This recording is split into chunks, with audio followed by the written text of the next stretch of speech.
Hello, everyone, and welcome to the Healthy X Sundays podcast, where we bring you the most critical and actionable content in the nutrition and fitness space.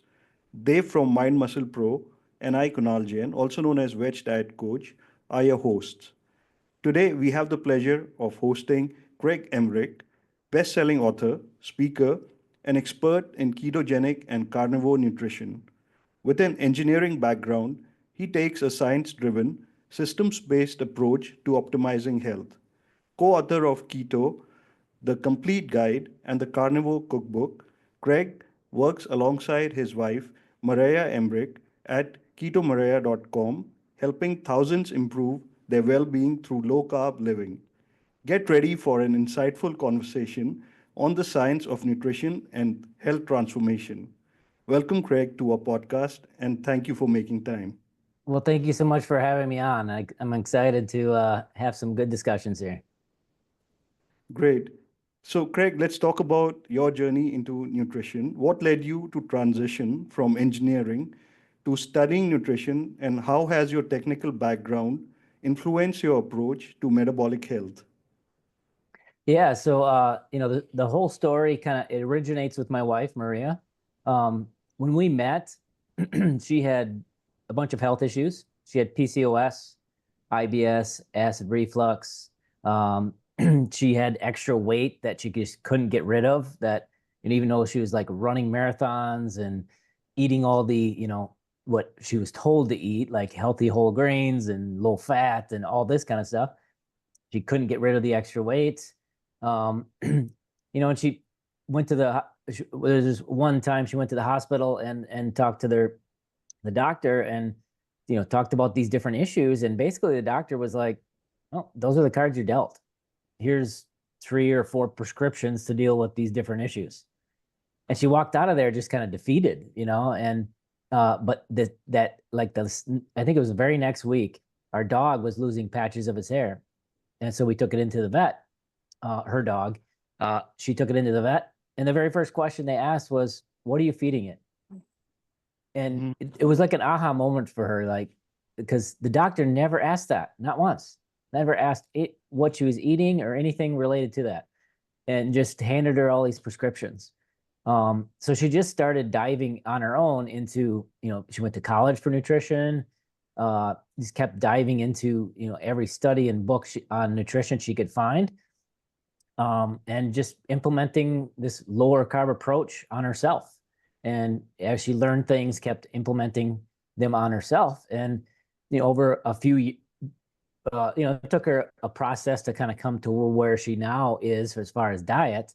But over those few years, she, reversed her PCOS. She got rid of her acid reflux and IBS. She lost the extra weight, even though she stopped running marathons because it was hard on her joints. And everything improved, everything went away, and all those prescriptions that she got for those different conditions, the conditions all went away. I at the time didn't have any pressing health issues. I had some extra weight, but I had no other health issues. So it took me a little longer to come around. She's been at this now for over 25 years. Took me 5 or 6 years to kind of come around and realize whenever I ate what she made, I felt a lot better. And I wanted to feel that way all the time. And so about 18, 20 years ago, I came around to eating this way as well and never turned back. Feel amazing, the mental clarity that you have and the sustained energy all day, no afternoon slump, all these benefits I loved. 6, 8 years later, probably, I don't know, close to 15 years ago now, there was a point where she was growing her business because everybody wanted to know, how'd you do this, right? And Right. she started writing books, and it just I was doing everything in the background for the business, like keeping the website running. I was a technical guy, so I was doing all this stuff in the background and helping her with, like in her books, I would do the nutritional information. And it just got to a point where it made enough sense if I pulled away and just focused full time on this, that we could do build this business and do well. And so I did. And at that point, I took that sort of engineering mindset, like electrical engineer, technology moves so fast that, if you don't keep up on the latest, things that are happening in technology, 6 months, you're getting out of date. right? So you got to keep Right. up on it. I kind of take that approach with nutrition, and I'm always trying to learn and grow with what I know. And I've done that for the last 15 years and got to the point where, over the last eight years or so, I've been co-authoring the books with my wife, Marianne.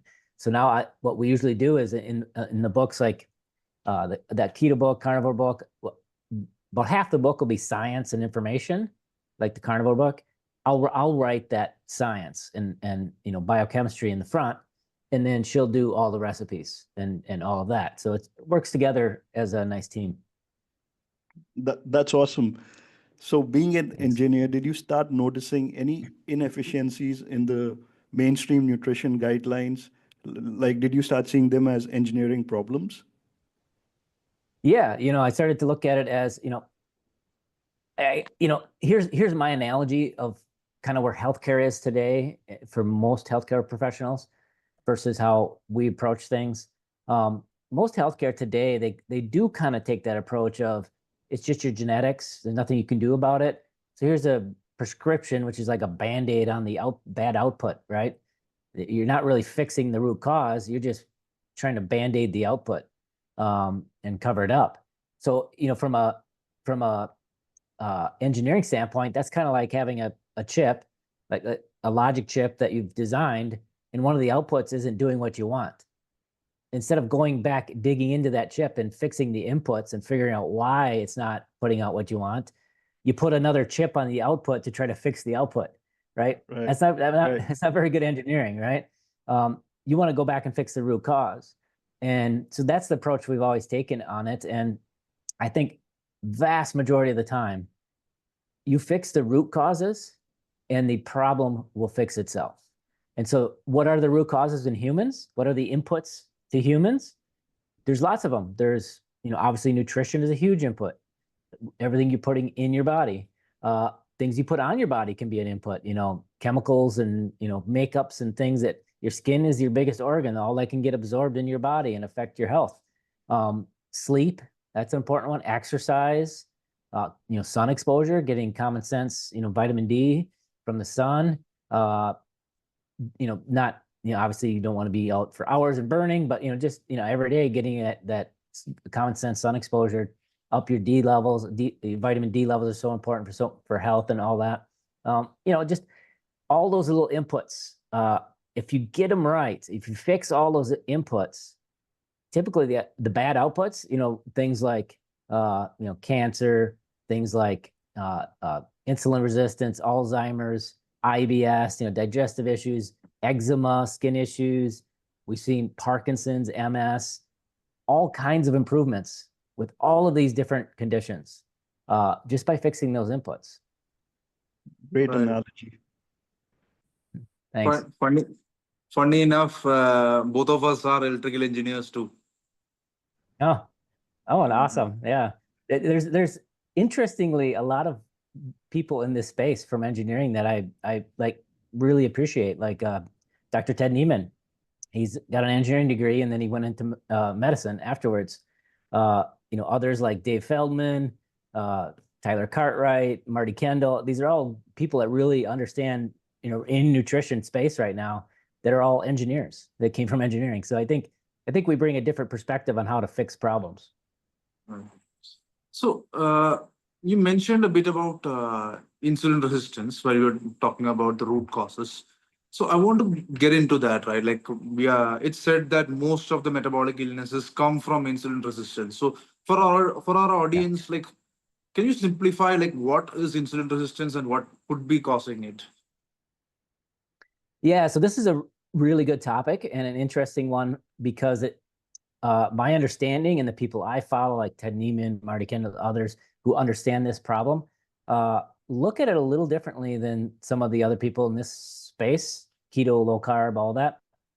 And there's a lot of good science to back what we're talking about, and that is, it's primarily insulin resistance is a breakdown of the metabolism due to too much energy in the system. So it's like energy toxicity, right?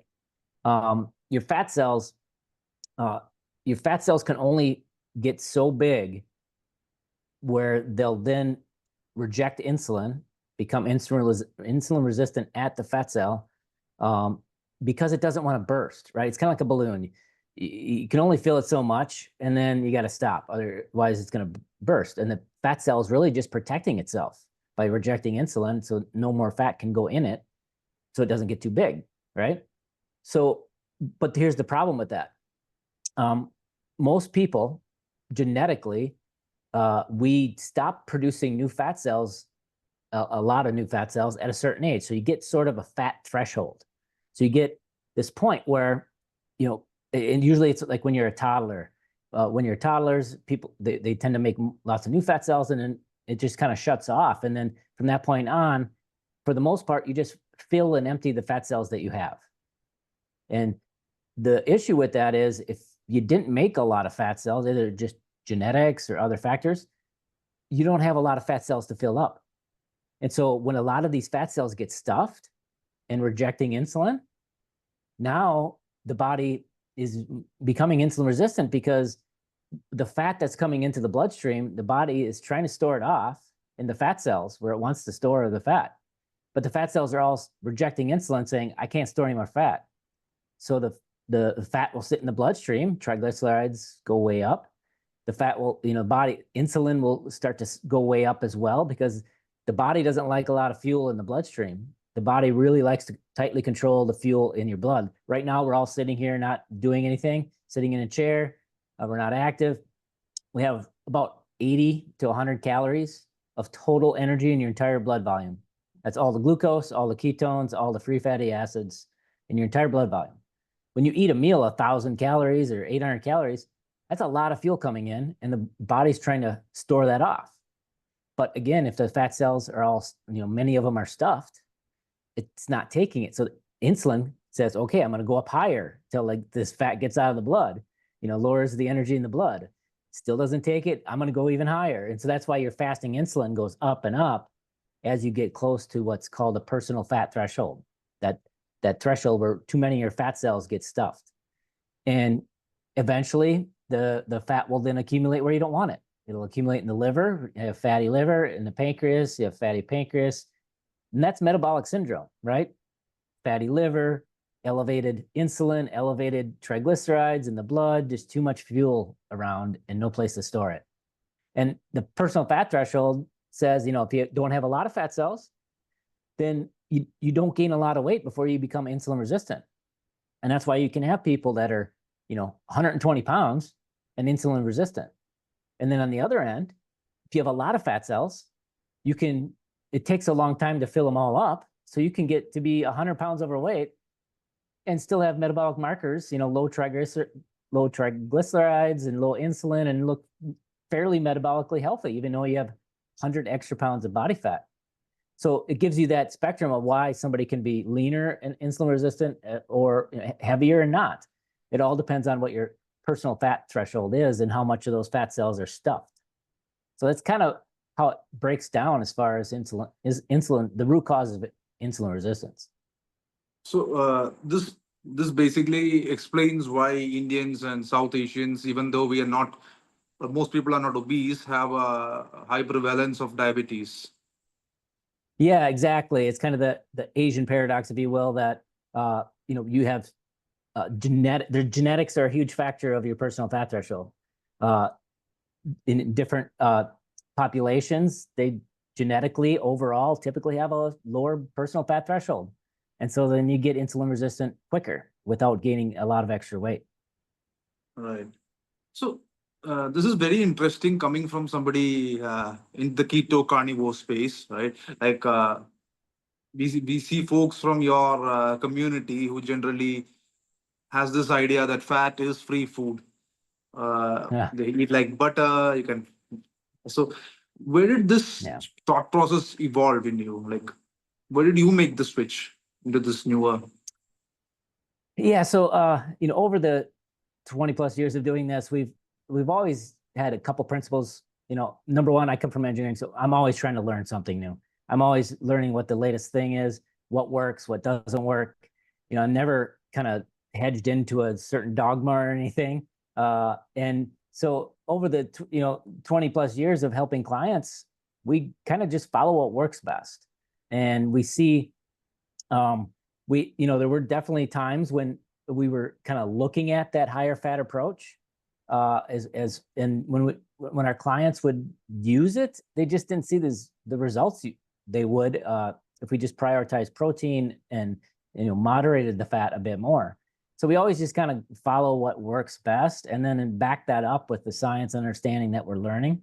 But I think it kind of comes from the root of that myth, if you will, is that fat doesn't affect insulin, and thus, since insulin is this master storage hormone, that if you don't elevate insulin, you can't store fat, is the kind of thought process there.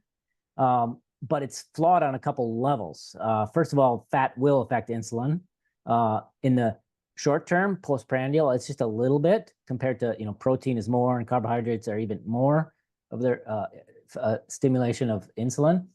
But if you look over a 24-hour window, fat actually has an even bigger impact on overall insulin requirements. And this is something people don't really notice so much if you're not really looking for it. And there's great studies on this. There's one with type 1 diabetics. What's great about type 1s, you know exactly how much insulin it takes to keep their glucose under control, both the basal or baseline insulin, as well as after meals and insulin boluses for meals. So you know exactly how many units of insulin they needed for the day. They took 2 meals with quite a few type 1 diabetics. They took 2 meals and same protein and carbs. They just increased the fat by 60 grams in the second meal versus the first meal. And then they looked at 24 hours of insulin needed for those type 1 diabetics. For the extra fat, their insulin requirements for the day went up I think it was 42%, because it creates this long tail. And it's not just so much right after the meal, but all day long, more insulin is required, or a lot of that. Basically, you're increasing the basal insulin, that baseline insulin, all day long. So if you integrate under the curve, you've got a lot more insulin that's required over the course of the day. And so that's one of the problems with that thought process. The other part is the fundamental problem that I have with the carbohydrate insulin model. So the carbohydrate insulin model is what a lot of those people believe, which is if carbohydrates raise insulin, and then the elevated insulin locks the fat in your fat cells, makes it hard to burn the fat, if you will. And if you don't spike the insulin, then you can't store the fat, and it's really easy to lose weight. The problem with that is, fundamentally, I mean, you can just think about this in a number of ways. Number one, vegetarians eat a lot of carbohydrates and they can lose weight, right? So it's not, locking their fat cells. The other analogy you can look at is that insulin, it's generally understood across the board that as you lose body fat, your basal insulin will come down, right? So as you lose body fat, your basal, your fat, your insulin all day long will come down. So if the carbohydrate insulin model is true, then shouldn't the first 10 pounds of weight loss be the hardest? Shouldn't the first 10 pounds be the hardest? Because your fasting insulin's quite high at that point because you're overweight. But now you've lost 10 pounds, so your fasting insulin's come down. So shouldn't the next 10 pounds be even easier? And then after you lose that 10 pounds, your insulin's even lower. So now that you keep going, and the last 10 pounds should be the easiest because your insulin's way down, right? Well, it's the opposite, right? First 10 is a lot easier than the last 10. So, there's just a lot of things you can look at here to say, yeah, that theory doesn't really flesh out. And the science, the studies really support this. You can store all the fat you eat. The body has no problem storing. And the alternative to, if it didn't store it in your fat cells, is not good. High triglycerides, fat in your liver, fat in your pancreas, around your organs. You don't want that. You want it to be stored in the fat cells. All right. So that's a very interesting perspective. It is always easiest to lose that initial weight. So, Yeah. so my next question is, there is this another question, another thing that floats around in the regarding the carb insulin model is that calories don't matter, right? That's the common thing out Mm. there. So, what's your take on this? How much does the calories matter compared to the quality of food or the what macros? Yeah, people get hung up on that, and talk about, well, what's a calorie in the body? Well, it's just a measure of energy. At the end of the day, energy and matter are really the same, two versions of the same thing, right? It's just a way to calories are just a way to quantify. Is it perfect? No, nothing would be unless you could like count carbons or something and associate carbons in and carbons out or something like that. But uh, at the end of the day, it's just a metric to help you understand how much total energy there is. And yeah, that matters, right? I mean, if it didn't matter, a couple simple analogies. If calories didn't matter and the carbohydrate insulin model was true, if I ate zero carbohydrates, I should never be able to gain body fat, right? Because I'm zero carb. And guess what? I've been zero carbohydrate for essentially carnivore for like 7-8 years, eating primarily just animal proteins, and I can gain and lose 10 pounds. I overindulge a bit over the holidays, again on basically zero carb diet, and I'll gain 5-10 pounds, and come here to Hawaii and I'll start eating a lot of fish and leaner proteins, and I'll shed that 10 pounds. So I mean, it's obviously not true, and anybody that's eaten this way long enough will tell you, yeah, I can gain and lose weight, depending how much I eat. And so calories do matter. I think the composition of those calories is more important. How much carbs, protein, and fat is in your diet, for a number of reasons. But yeah, calories definitely do matter. Right. So, Craig, you mentioned about type 1 diabetics. So, there is this condition called double diabetes that type 1s can Mm. also develop type 2 diabetes. So, do you think uh, any extreme diets can be a factor in those cases, like we discussed? Yeah, we've actually seen a couple clients like that. I remember this one woman that we had, who she was a very low personal fat threshold. So she was like 120 pounds, 110, 15 pounds. So she's quite lean, but she had a very low fat threshold. But because she didn't have that visible, response, and all of us, we start to overdo things or eat a lot of sugar and junk, we'll probably see our weight go up, and that's a kind of a feedback. Better cut back on that. She didn't have that, and so she kept just eating any kind of junk she wanted, stayed fairly lean, and as a result, her blood sugars were all over the place. Her triglycerides were terrible, but she looked okay, right? So she just never really addressed it. And she got to the point where she burned out her beta cells. So now Right. she's not producing insulin either. And so you kind of get to that state, right? And she was a mess at that. She came to us, we helped her, we were able to help her a lot by changing her diet and getting things under control a bit with that. But at the end of the day, she was pretty sad about it, because if she just wished she would have gained more weight, so she would have addressed it sooner. um but that's kind of what's really interesting about that is, if you think of it from an evolutionary perspective, they would not have lasted long from an evolutionary standpoint, right? If you go back a couple thousand years, somebody who can't store enough body fat to make it through the winter isn't going to be around very long, right? But today Right. it's looked as an evolutionary advantage, because look, you can eat whatever you want and you don't gain weight. But in reality, it was a detriment back then. Absolutely. And you talked about vegetarian. So, uh, how difficult is it to be on a keto kind of, or a very low carb diet for vegetarians? What's your experience? Is it sustainable for vegetarians? Yeah, so if you're gonna try to do that, I would say, vegan, it's almost impossible. Vegetarian, if you include eggs, you can do it. You have to eat a lot of eggs, So the primary thing for me in those situations is vitamins and minerals and enough complete protein to maintain your muscle. When you look at insulin resistance or metabolic issues, the best thing you can do is shrink your fat cells. So empty out the fat cells a bit, make them smaller so the fat cells are now happy again. They're not insulin resistant. And maintain or grow your muscle.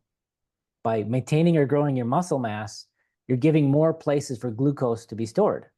So you're creating metabolic flexibility by doing those two things. And losing muscle is going to hurt you in that. In not only less places for glucose to be stored and a little bit harder to control blood sugars because of that. You're also going to have a lower BMR because muscle burns more energy all day long. So the number of calories you can consume is going to go down just to maintain as you lose muscle.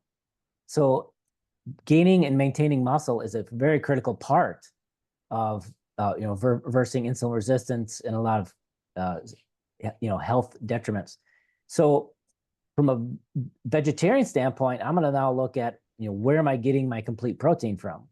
And if you don't do powders like protein powders, like pea protein powder or something like that, if you're doing whole foods, which I think is the healthiest approach for anyone, no matter what their diet is, a whole foods approach, you've got to eat a lot of eggs to really get a low carb approach with enough complete protein.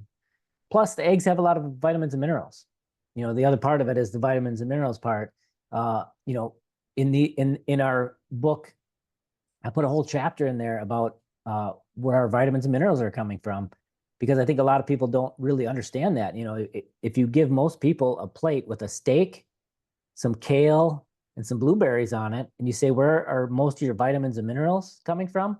Most people probably say the kale or the blueberries, but it's really the steak.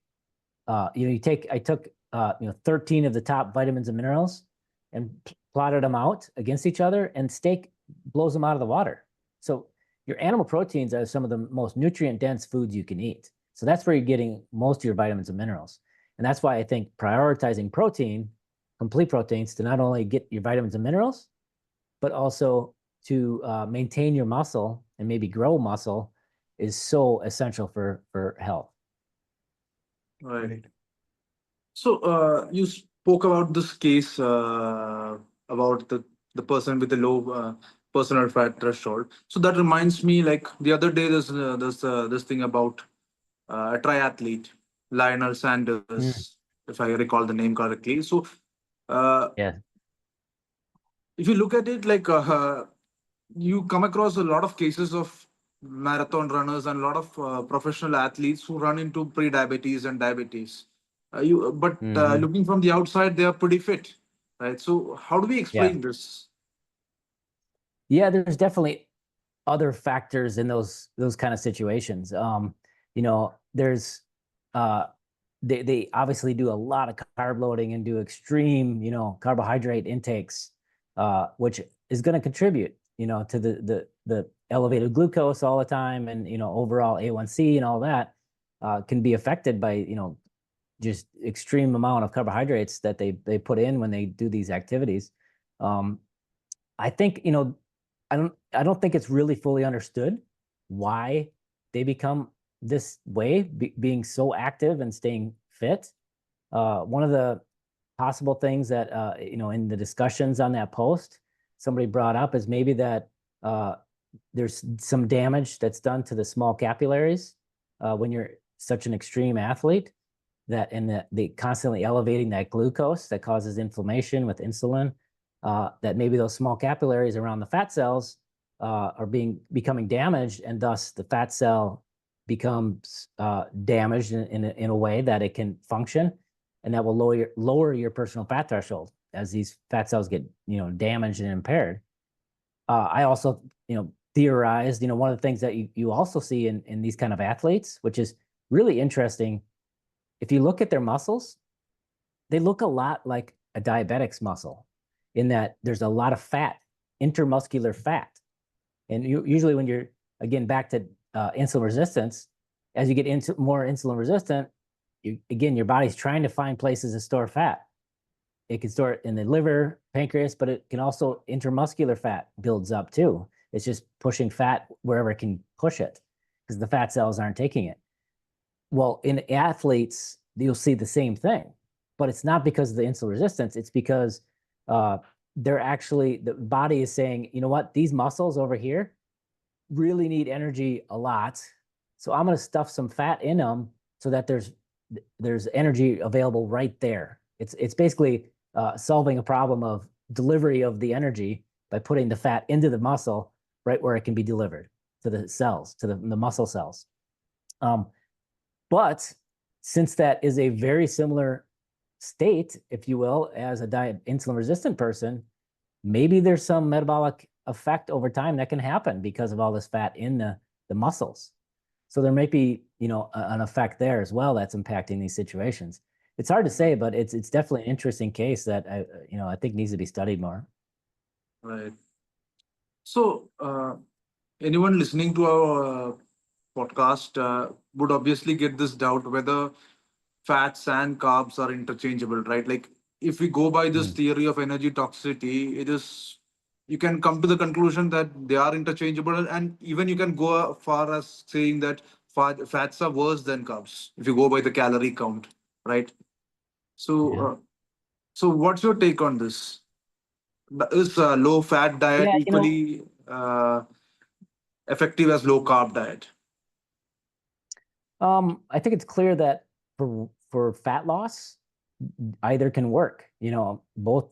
People go on a low fat, vegetarian, whatever it might be, diet, and they lose significant body fat. I mean, at the end of the day, if you look at it from a biochemistry standpoint, how the body processes fuels, protein isn't really a fuel. It's a building block of amino acids that your body needs a constant supply of amino acids every day. You're constantly, repairing tissues, fueling autophagy or cellular turnover. Your skin, your nails, your hair, your constant supply of amino acids is required for all of those things, every day. And so the body's going to take all those amino acids and use them to build and repair. It only uses protein as a fuel source when there's no other fuel. So if you don't eat any carbs or fat and you're a very lean person, so you don't have a storage of fat on the body, now the body's forced to say, okay, I've got to make a fuel here that I can use. So I'm going to take protein and turn it into glucose, gluconeogenesis. So outside of that, edge case where you're very lean and not eating any carbs and fat, protein is used as a building block and not used as a fuel. So now you have fat and carbohydrates as your fuel sources. Fats and carbs, the body, when you eat both carbs and fat together, the body needs to prioritize which fuel it's going to burn more of, because too much, again, the pancreas is like this firefighter who's constantly trying to control how much energy is in that bloodstream. And so if carbs or fat are elevated, it's going to drive it down to where it wants to be. The problem is when they're both elevated, it's got to prioritize which to deal with first. Well, which would you deal with first if you've got this gas tank over here that holds 1,500 to 2,000 calories of storage, or this gas tank over here that, there's people with millions of calories of stored fat on their bodies, pretty much unlimited until your fat threshold gets reached, of course. So the body's basically saying, okay, glucose, too high of glucose can kill me. If you have blood glucose too high, you can die. Fat is really easy to store and not quite as toxic as far as, being very high amounts of triglycerides in the blood. Not good long term, but in the short term, not quite as toxic as really high glucose. So the body's like, okay, I'm going to burn this glucose and store the fat. right? So it's something called the Randle cycle. It's basically the body displaces, or any carbohydrates in the diet displace fat from being burned. So you can see this. There's great studies on this.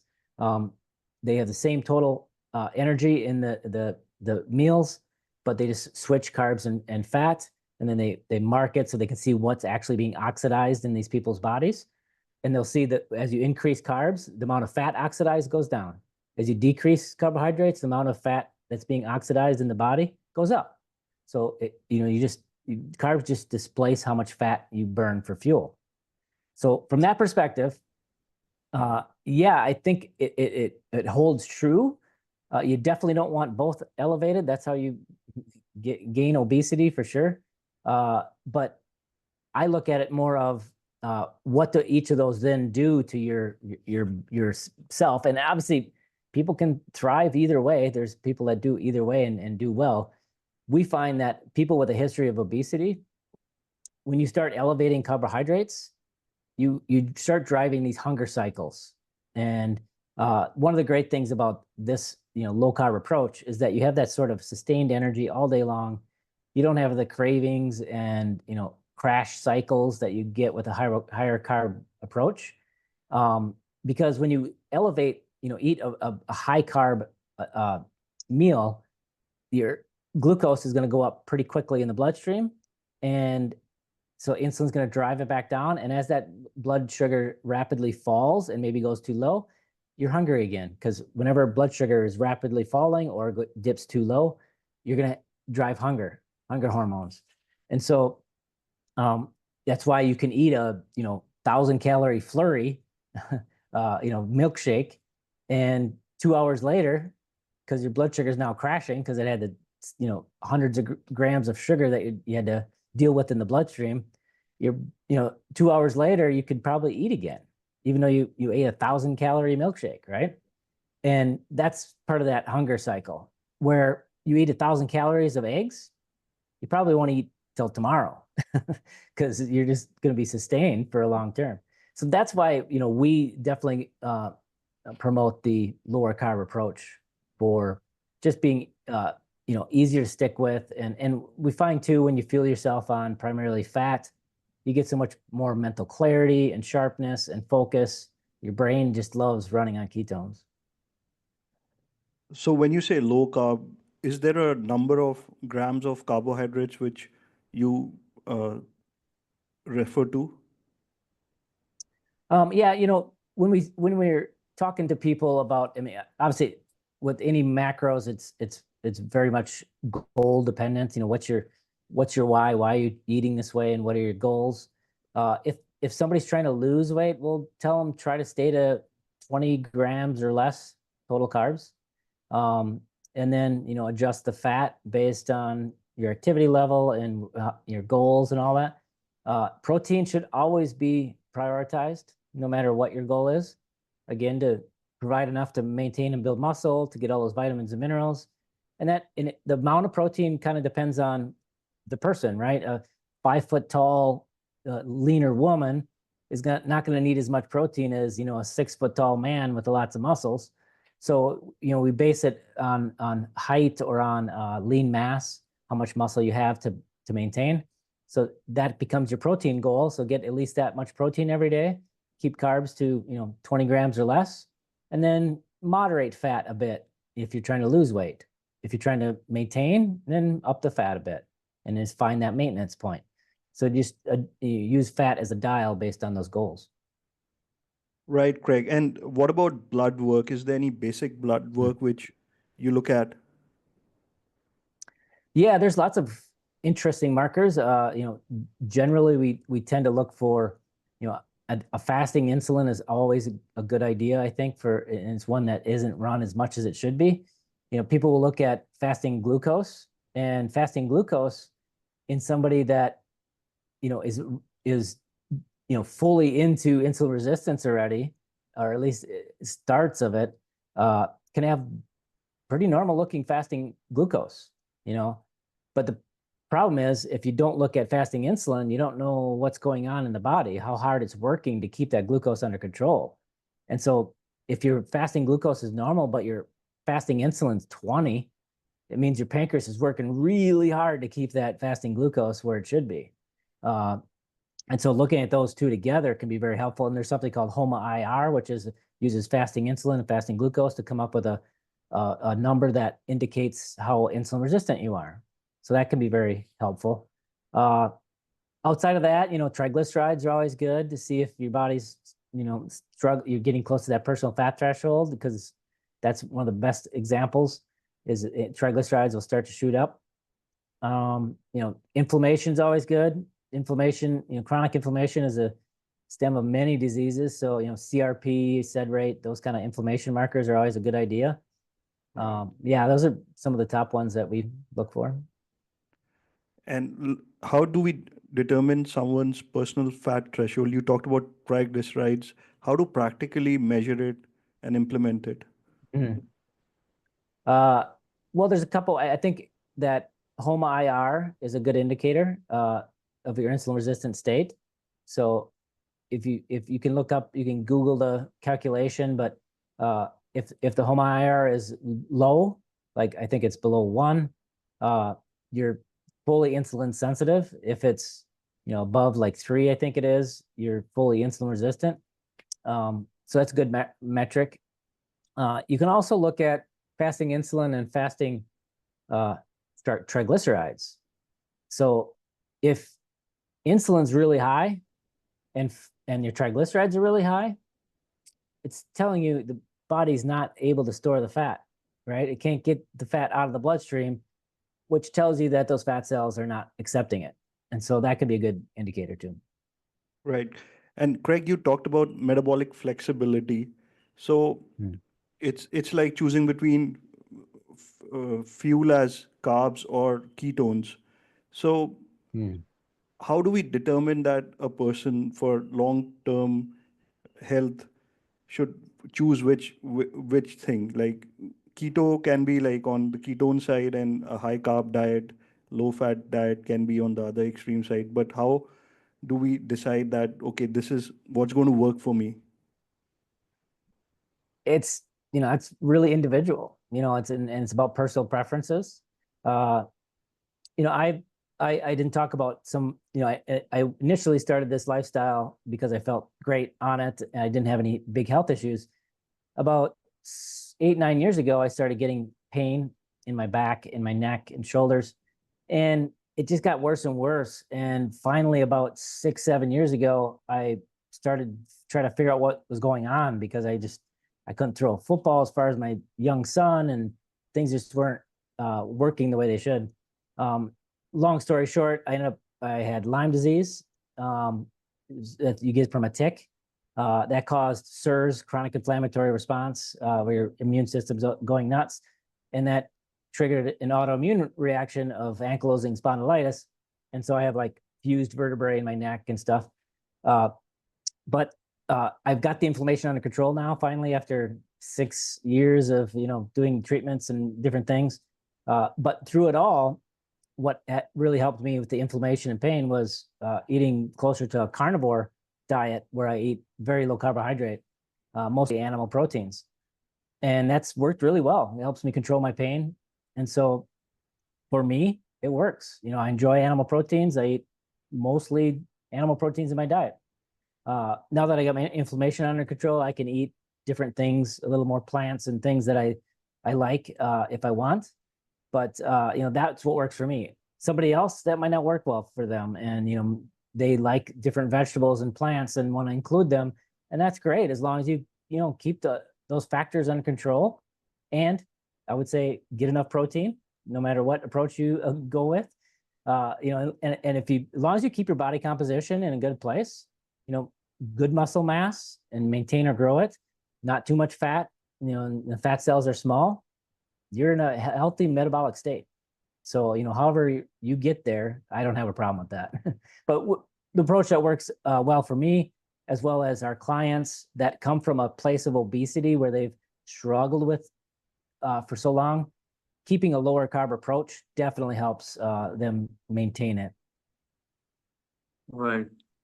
So the recent, I wouldn't say the trend, there's a you can hear about satiety. Satiety is the new buzzword, at least on X. Hmm. A lot of Yeah. lot of your friends who you mentioned, like Marty, Dr. E. So Yeah. these guys, Ted, even Ted. So what's your thought on this new approach, the satiety approach to nutrition? We focus on satiety, not the macros, not the carb insulin model, just satiety. Yeah, I think, I wish them all the best with that. I think it's a solid approach from a scientific standpoint. You know, the thing is, at the end of the day, if you were trying to design the perfect diet for health, as well as maintaining body composition, as well as for the earth and the environment and use of resources, right?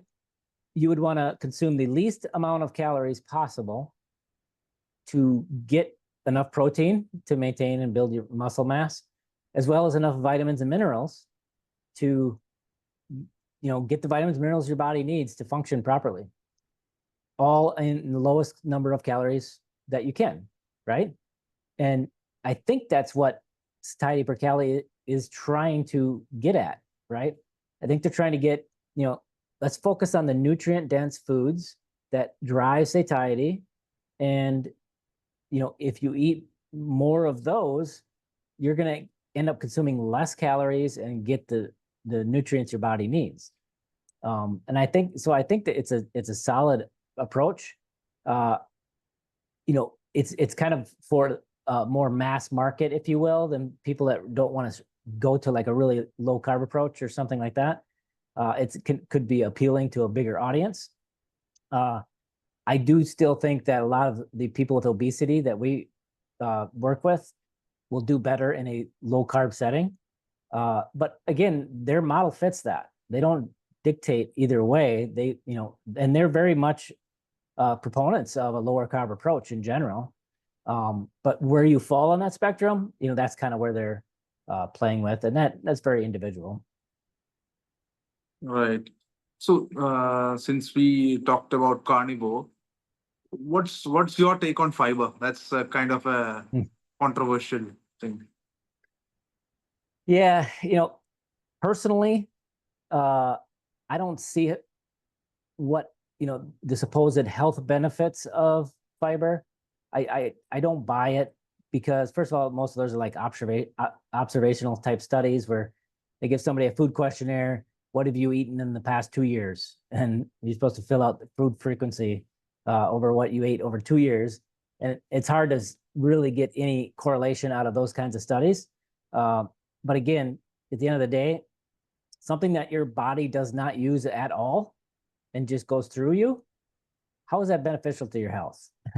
I get from the satiety standpoint, like back to satiety per calorie. Yeah, fiber will fill up your stomach more and make you feel fuller, and then it just goes through you. So I get that. It definitely makes sense from that standpoint. But as far as any sort of health benefits from the fiber itself, I don't think there's anything there other than, you're eating something that, you're, instead of eating more fat or carbohydrates, you're eating something that fills that space instead. So you're consuming less calories. That's probably where the benefits are coming. Right. Another topic I want to touch upon, or we want to touch upon, is different kinds of fats, right? Saturated fats, seed oils. There's a lot of discussion on regarding that on X or generally on social media. So, you think, is there a benefit to just sticking to one kind of fats, or anything in moderation works? For us, we try to stick to more less processed, more animal-based fats for the most part. And the reason is, at the end of the day, if like, for example, there's some news things out there that have been promoted about certain restaurants switching from vegetable oils, frying their French fries, to tallow that they're frying their French fries with. And it's supposedly this great thing. I think that will do absolutely nothing to help the obesity and health crisis in America. Switching the fries you're eating from being cooked in, vegetable oils versus tallow. It's going to do little to nothing. It's like tiny percentage of the problem. Do I think overall that the tallow is healthier than the seed oil? I think health-wise, yes, I think there's evidence there that it's a little healthier for you. But switching those two on a French fry, you're still eating the French fries, and the amount of effect that difference in fat is going to be minuscule to your health or to obesity in general. You should maybe eat less carbohydrates or less food. Would do a lot more than that. So in general, I think, and back to the types of fat, saturated fat is a fuel. It's a great fuel source, I think. I do think people get a little excessive on it, but I don't think it's a big factor from one oil to another. Like 50% of the obesity problem will go away if we switch the types of fats we're using. But I think there's definitely a small impact on some of those things. I guess it's And a we similar situation. I guess it's a similar situation between corn syrup and sugar. Exactly. And that was I commented on that as well, that I don't think making soda companies switch from high fructose corn syrup to cane sugar is going to do anything whatsoever for health or obesity in America. It's Right. It's like the 0.001% factor that's going to do little to nothing. If you're still drinking those sodas filled with cane sugar, you're still going to have the same issues. You're not going to fix anything. Right. Is it again, do I think that cane sugar versus high fructose corn syrup is slightly better?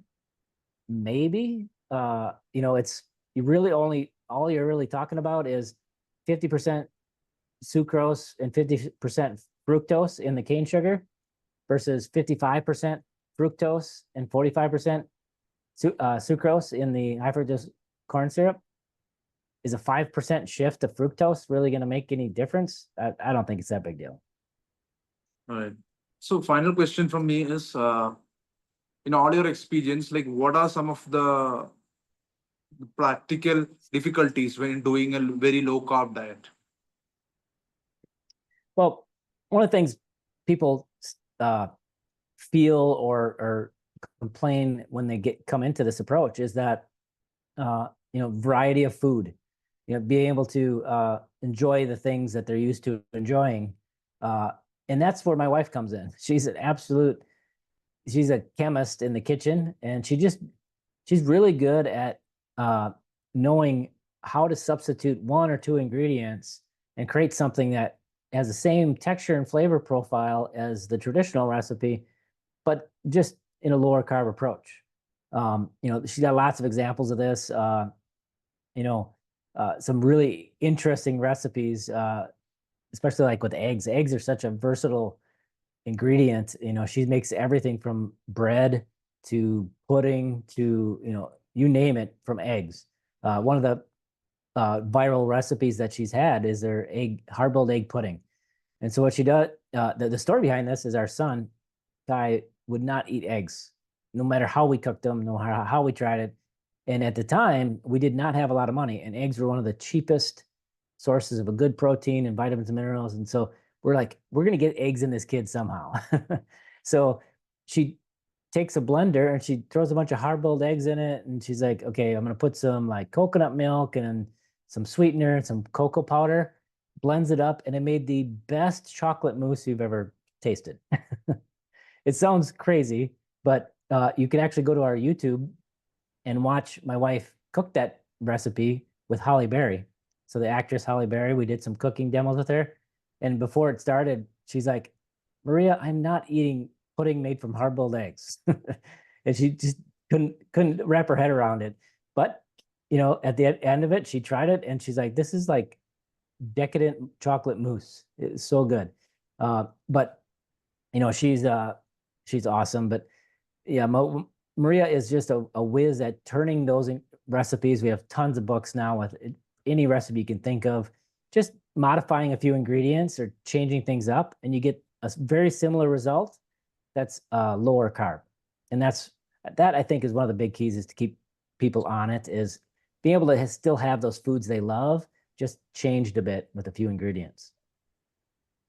Right. Right. The YouTube channel really has very tempting recipes. I did have a look, Craig. Thank It you. looks lovely. Thank you. And one question, since you mentioned Randle cycle and it promotes more storage of fat in your body. So is there like a proportion of fats and carbs when combined and consumed? Are there any foods which you would like to give us as an example, which are really promoting this Randle cycle effect? Uh, is there a Yeah. proportion? You know, that's really what the standard American diet is today that's caused all the obesity and health crisis. You've got highly processed foods that are hyper palatable, that are really devoid of vitamins and minerals because they're all highly processed, and are usually lower in protein and high in carbs and fat. I mean, it's Right. the absolute perfect recipe for obesity. You have having low protein, low vitamins and minerals, and high carbs and fat. That is pretty much the recipe to gain weight. And that's you go to in America, if you take a look at the middle of the grocery store, that's a lot of what is in the store. And if you go to the outside of the store where all the meat and produce are, that's where you want to live. That's where you want to shop, because those are the whole foods are always going to be better for you. And there's even, you know, each of those pieces, there's studies and information that show that, there's the protein leveraging hypothesis, which says your body, if it doesn't get enough protein, will keep driving you to eat more food until you get enough protein. So there's a hunger component there. There's also studies that have shown that if you don't get the vitamins and minerals your body needs, so your body's getting deficient in certain vitamins and minerals, that it'll drive hunger to get you to eat more so it gets the vitamins and minerals that it needs. So lots of hunger approaches there that are stimulated through that standard processed food diet that Americans are in. So where do you end up? Where should you be? Again, it really kind of comes back to energy demand and what keeps you on track with that, right? So if you to maintain a body composition, if eating a certain amount of carbs and fat gets you there and you maintain it, great. Some people, especially the people with history of obesity that we work with, having lower carbohydrates and a little more fat and finding that balance where you're maintaining, that works better because it helps control their hunger and reduce the cravings for those sweet things and whatnot. A lot of this comes down to psychological. We've had several clients that I remember this one woman, she was going to just have one cupcake at this party. That was just going to have that one cupcake and it would be fine. A year later, she came back to us and said, I've gained back my 100 pounds I lost because that one cupcake turned into another and I just couldn't stop. And a year later, I gained all the weight back. And that's the part that, we try to deal with and controlling those cravings and that side of things by avoiding those sweet options that can trigger so much of that. And what's the proportion of protein in keto diet? Like, where do you keep it? Yeah. So, we go by macros and grams because it fits your goal and individuality of the person, right? Doing percentages, it can vary so much based on how many calories you eat and all of those kind of things. But at the end of the day, what's the goal? The goal is maintain my muscle. So I need to eat enough protein to maintain the lean mass that I have. And so, a good metric for that is if you take in pounds, if you take your lean body mass, so that's your total weight minus your body fat percentage, and you multiply that by 0.8 to 1.1, 1.2, somewhere, depending if you're like trying to be a bodybuilder or something, gain a lot of muscle. That's how many grams per day of protein you should consume. Another good sort of rule of thumb is if you start at like 5 foot tall females, and you start at like 80 to 90 grams of protein for 5 foot tall, and then each inch above that, you add 5 grams of protein. So if you're 5'4", that's another 20 on top of that. So you'd be 100, 110 grams of protein would be your protein goal. For a man, start at 100 grams at 5 foot, and then 5 grams per inch above that. So a 5'4" man would be 120 grams of protein is your minimum or protein goal for the day. Fats and carbs, again, yeah, we keep carbs low and then just adjust the fat based on the goals. Right. And the last question from my side, Craig, is that you mentioned the standard American diet, it just wrecks Yeah. your metabolism. But why is it that when someone from America travels to Europe and consumes high carb stuff like pasta and pizza, etc., usually people don't feel the same negative effects? What do you think is going on? I think there's a couple factors there. Number one, the society here in America is the total sedentary society. You go to cities and there's no sidewalks to walk on. Like you have to drive to the Walmart because there's no sidewalk, and it's not promoting that at all, any movement or whatnot. You go to Europe and guess what? Everybody walks everywhere, and that's so number one is from a weight standpoint. Yeah, people might not see any weight gain because you're walking so much more than you ever did back here in America. And so that's going to affect that. I also think, I also know that there's a lot of chemical additives and ingredients that are banned in Europe that you can have in America. There's tons of these things that they put into food that are just not doing ourselves any benefits for health. And in fact, they're hurting our health. And you could take it to the environment as well. We use so much more like pesticides and glyphosate here in America than anywhere else.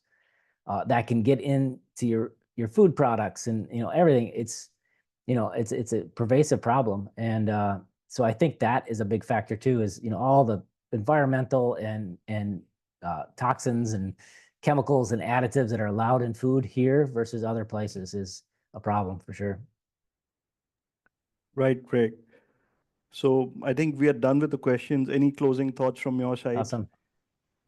Well, I really appreciate you guys having me on. This is awesome, and especially for staying up late on your end. We're kind of on the other ends of the world here, but I appreciate your time. We appreciate your time, and it's totally worth it. The insights we got from this session, amazing insights, Craig. So we really appreciate you taking some time coming here, and lovely Thank you. talking to Yeah, you. and if anybody wants to find like our YouTube channel or any or social media or websites, just go to ketomaria.com. All of it's available there. Awesome. All right, Craig, take care then. Thank you. Take care.